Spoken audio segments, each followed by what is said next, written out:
भारत की पावन भूमि सदैव से ही रहस्यों और चमत्कारों की भूमि रही है। इस धरती के गर्भ में न जाने कितना इतिहास और कितनी संपदा छिपी हुई है।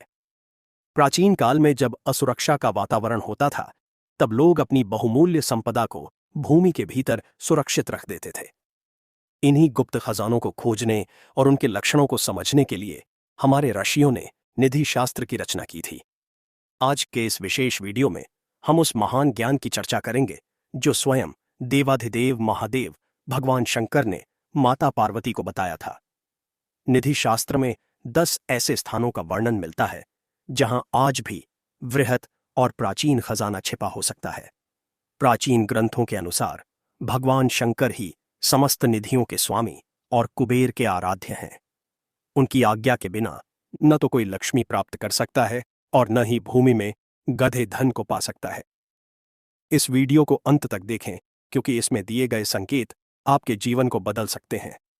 भगवान शंकर ने माता पार्वती को संबोधित करते हुए कहा था कि हे देवी, पृथ्वी के भीतर छिपा हुआ धन केवल उसे ही प्राप्त होता है जिसके भाग्य में पुण्य का उदय होता है और जो प्रकृति के संकेतों को समझने में सक्षम होता है। उन्होंने 10 ऐसे विशेष स्थानों और चिन्हों का वर्णन किया है जो गुप्त धन की उपस्थिति को दर्शाते हैं। पहला स्थान, प्राचीन और विशाल वट वृक्ष के नीचे। निधि शास्त्र के अनुसार वट वृक्ष यानी बरगद का पेड़ अत्यंत पूजनीय और दीर्घायु होता है। यदि किसी एकांत स्थान पर कोई बहुत पुराना बरगद का पेड़ खड़ा हो जिसकी जड़ें बहुत गहराई तक गई हों, तो वहां गुप्त धन होने की संभावना प्रबल होती है। विशेषकर यदि उस पेड़ पर सर्पों का वास हो या उसके आसपास की मिट्टी में एक विशेष प्रकार की सुगंध आती हो, तो यह इस बात का संकेत है कि वहां प्राचीन काल का खजाना दबा हो सकता है। भगवान शंकर कहते हैं कि ऐसे स्थानों की रक्षा यक्ष और नाग करते हैं। दूसरा स्थान, निर्जन स्थान पर स्थित शिव मंदिर की नींव। महादेव स्वयं कहते हैं कि प्राचीन काल में भक्त अपने मंदिर के निर्माण के समय मंदिर की सुरक्षा और भविष्य के पुनर्निर्माण के लिए भारी मात्रा में स्वर्ण मुद्राएं और रत्न गर्भगृह के नीचे या सीढ़ी के अंतिम छोर पर स्थापित करते थे। यदि कोई ऐसा प्राचीन शिव मंदिर मिले जो अब जर्जर अवस्था में हो और जहां पूजा अर्चना बंद हो गई हो, तो वहां की भूमि में गुप्त खजाना होने की पूरी संभावना होती है। ऐसे स्थानों पर खुदाई करने से पूर्व महादेव की अनुमति लेना अनिवार्य माना गया है। तेरा स्थान, 2 नदियों के संगम के समीप का टीला। नदियों का संगम सदैव से ही ऊर्जा का केंद्र रहा है। निधि शास्त्र के अनुसार जहां 2 नदियां आपस में मिलती हैं, वहां के आसपास के ऊंचे टीलों पर प्राचीन राजा और व्यापारी अपना धन गाड़ देते थे। वे मानते थे कि नदियों की पवित्रता उनके धन की रक्षा करेगी। यदि किसी संगम स्थल पर मिट्टी का रंग अचानक बदल जाए या वहां घास अन्य स्थानों की तुलना में अधिक हरी और घनी हो, तो वह स्थान निश्चित रूप से किसी गुप्त निधि का संकेत देता है। चौथा स्थान, प्राचीन बावड़ी और पुराने कुएं के तल। जल स्रोतों के पास धन छिपाना एक पुरानी परंपरा रही है। पुराने समय की बावड़ियां, जिन्हें जल मंदिर भी कहा जाता था, अक्सर गुप्त कक्षों से युक्त होती थीं। भगवान शंकर के अनुसार यदि किसी पुरानी और सूखी हुई बावड़ी के पत्थरों पर विशेष प्रकार के चिन्ह जैसे त्रिशूल, कमल या सर्प की आकृति बनी हो, तो उसके नीचे गुप्त रास्ता या खजाना हो सकता है। इन स्थानों पर खजाना ढूंढना जोखिम भरा हो सकता है क्योंकि यहां वायु का अभाव और प्राचीन सुरक्षा चक्र प्रभावी होते हैं। पांचवां स्थान, पहाड़ की गुप्त गुफाएं और कंदराएं। हिमालय और विंध्याचल की पहाड़ियों में ऐसी अनेक गुफाएं हैं जिनका मार्ग अब लुप्त हो चुका है। निधि शास्त्र में उल्लेख है कि ऋषि मुनि और तपस्वी अपने आश्रमों की सुरक्षा के लिए स्वर्ण का संचय गुफाओं के भीतर गुप्त रूप से करते थे। यदि किसी गुफा के द्वार पर स्वास्तिक या ओम का चिन्ह अंकित हो, तो समझ लेना चाहिए कि वह स्थान सामान्य नहीं है।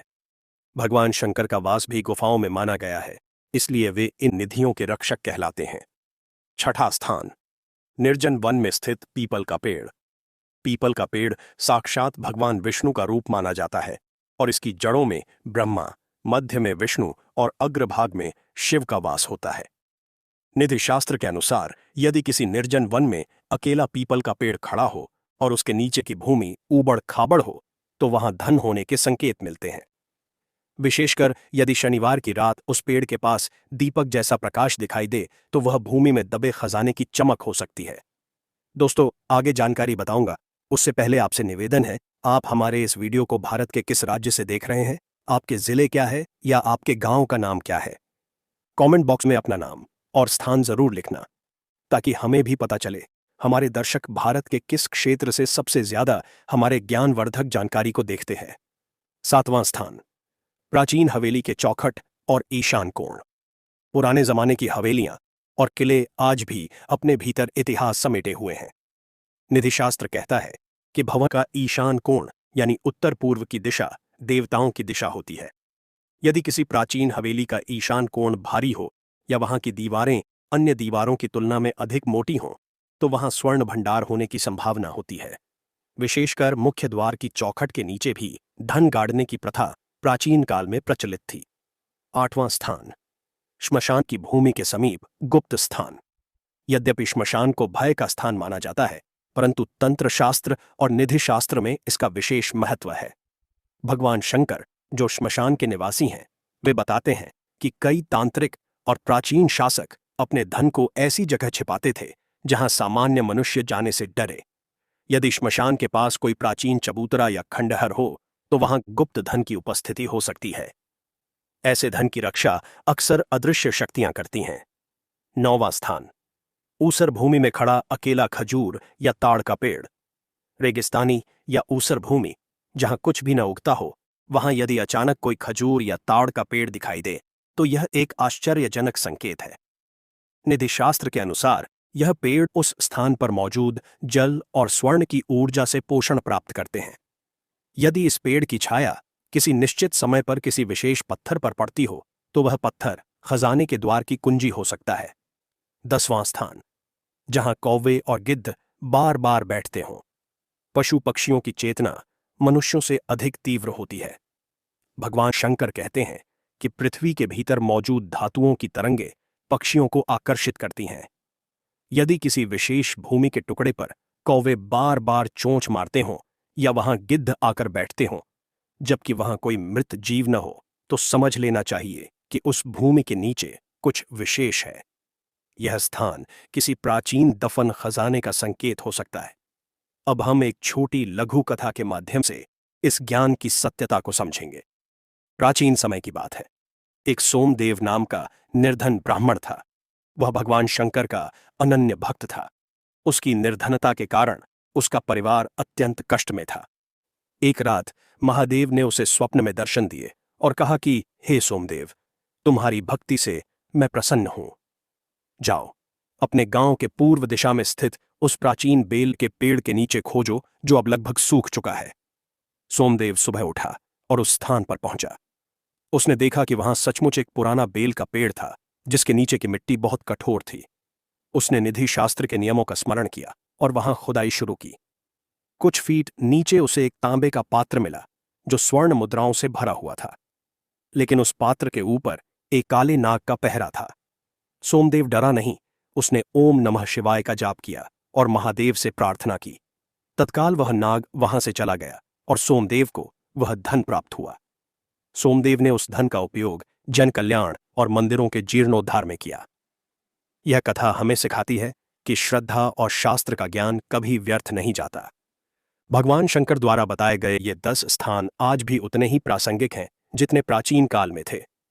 हालांकि आज के समय में इन खजानों को खोजना कानूनी रूप से जटिल हो सकता है और इसके लिए विशेष तकनीकी और आध्यात्मिक शुद्धि की आवश्यकता होती है। हमारे प्राचीन ज्ञान चैनल की ओर से सलाह। दोस्तों, निधि शास्त्र का यह ज्ञान अत्यंत गोपनीय और पवित्र है। हम आपको यह सलाह देते हैं कि इस जानकारी का उपयोग केवल ज्ञानवर्धन के लिए करें। किसी भी सार्वजनिक या ऐतिहासिक स्थल पर बिना अनुमति के खुदाई करना दंडनीय अपराध है। साथ ही यह भी याद रखें कि सबसे बड़ा खजाना आपका पुरुषार्थ और ईश्वर के प्रति आपकी भक्ति है।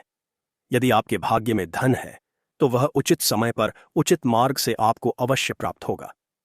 इन संकेतों को समझना एक कला है, लेकिन लालच में आकर अपने जीवन को संकट में डालना उचित नहीं है। प्रकृति के रहस्यों का सम्मान करें और सदैव धर्म के मार्ग पर चलें। भगवान शंकर की कृपा आप सभी पर बनी रहे और आपका जीवन सुख और समृद्धि से परिपूर्ण हो। ओम नमः शिवाय। दोस्तों, इस वीडियो को आगे शेयर करना न भूलना